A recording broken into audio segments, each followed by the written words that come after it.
Hi, my name is Pam Vergun, and I'm looking forward to telling you about my environmental justice work, especially through my nonprofit, Climate Change Recovery, and also touching on my other EJ-related work that makes me excited about and ready for the position of DEQ's Agency Environmental Justice Coordinator.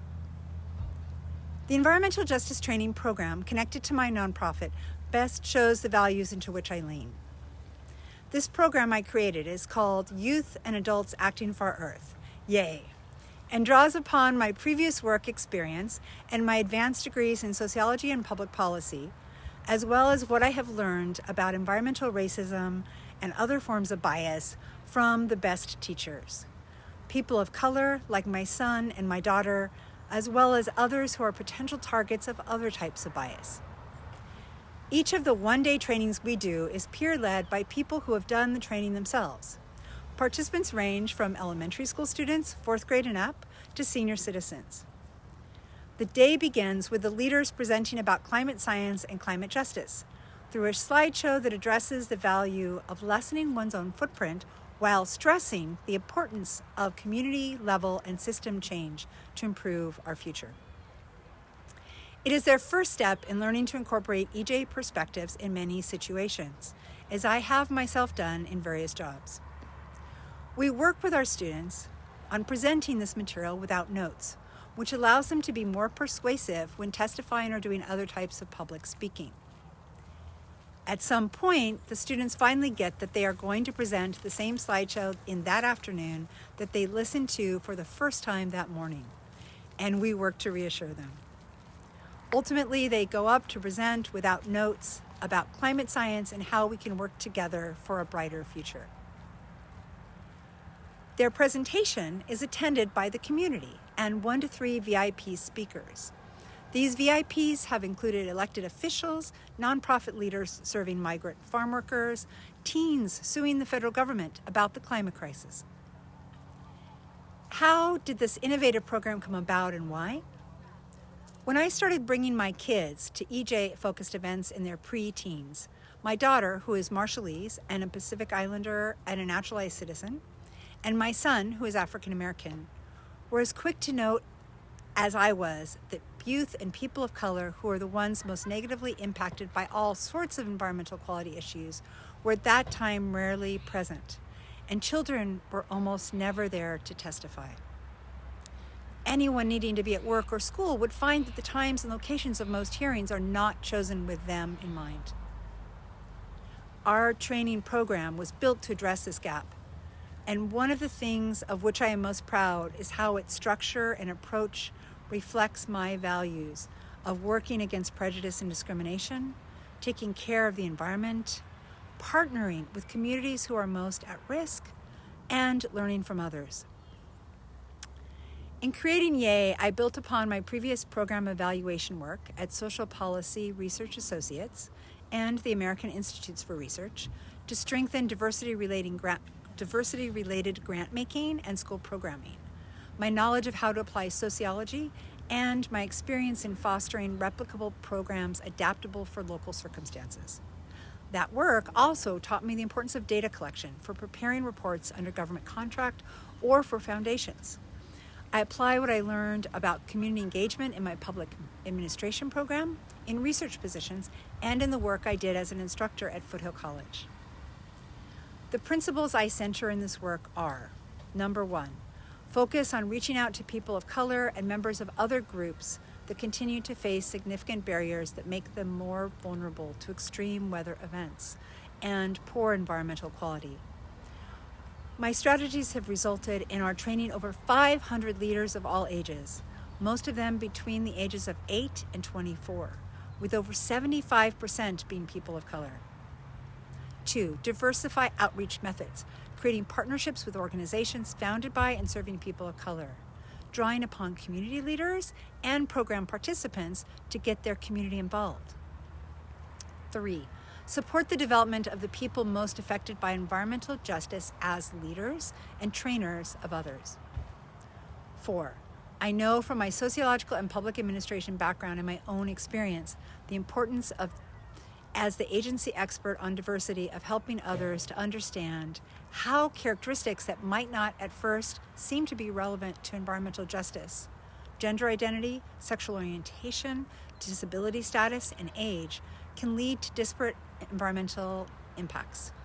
Each can make people more vulnerable due to various factors, including society's attitudes. The principles that inspire my work with YEA are ones that I am using to help build diversity at Elders Climate Action, a partnership with the nonpartisan Environmental Voter Project, and that I used at Washington County's Solid Waste and Recycling Program and for Plant for the Planet. I have done all the tasks needed for success: press relations, interfaith liaison, partnership outreach, school resource person, manager, teacher. I have learned that I excel at working with staff and community members. I can cold call organizations to create innovative new partnerships. It is my love of this work and my skill in writing everything from reports to social media, creating and implementing environmental justice approaches and incorporating them across all aspects of an organization, developing community partnerships, even with organizations that might seem to be unlikely partners, creating effective teams, and leading others, which have made this work so successful and so appreciated by the communities in which we've worked. One of our best connections with the community was also one of the best examples of a chance for me and my team to learn from our mistakes. At a training for a K-8 public school in Oakland, California, I wasn't careful enough to make sure teachers knew to let our YEA leaders guide their students unassisted through the subject matter and emotional challenges of presenting to an audience. New to YEA, these teachers felt they needed to help, maybe in part due to the age of our leaders, but actually got in the way of the learning process. That day, I watched myself and my team do their best under trying circumstances and received deep appreciation from the staff and students. At YEA, we help each other to learn, grow, and improve our work so that after the training, our team of leaders went out for dinner together and discussed the challenges we had experienced and how we could prevent them in the future, as well as how we had all risen to the occasion and worked as a team, even though at times it had been unexpectedly difficult. For this particular training, the leaders ranged from 14 to about 52 years old, with most under the age of 22, coming from at least 4 faith traditions and multiple ethnic heritages. Most had never met before in person until the day of the training.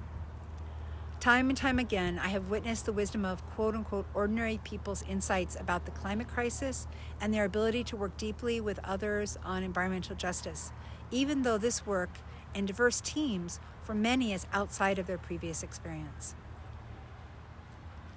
Much of this magic happens by design. We make sure that the students receive the gift of learning from people of color and also people who might be younger than them. People who might be ignored in a typical setting, but who in our trainings stand out as leaders upon whom you can depend.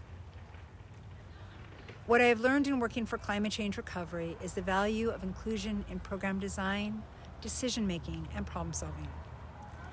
I share these insights with others and redoubled my networking because what I have built can dramatically help other organizations that want to pursue environmental equity, but because of inertia or various types of biases, may have trouble without being shown a path. As part of my effort to share these lessons more widely, I wrote an article to disseminate best practices, lessons from youth and adults in climate spaces, amplifying diverse voices and ensuring high representation among people of color. One of the best things about this Jedi work for me has been the gift of deeper and more numerous friendships. Fundamentally, this work has made me even more determined to be able to take what I know and have accomplished and apply it in this essential position at DEQ. When I worked at Apple, I increased my skill at troubleshooting, technology, customer service change, and staff management of large teams and conflict resolution.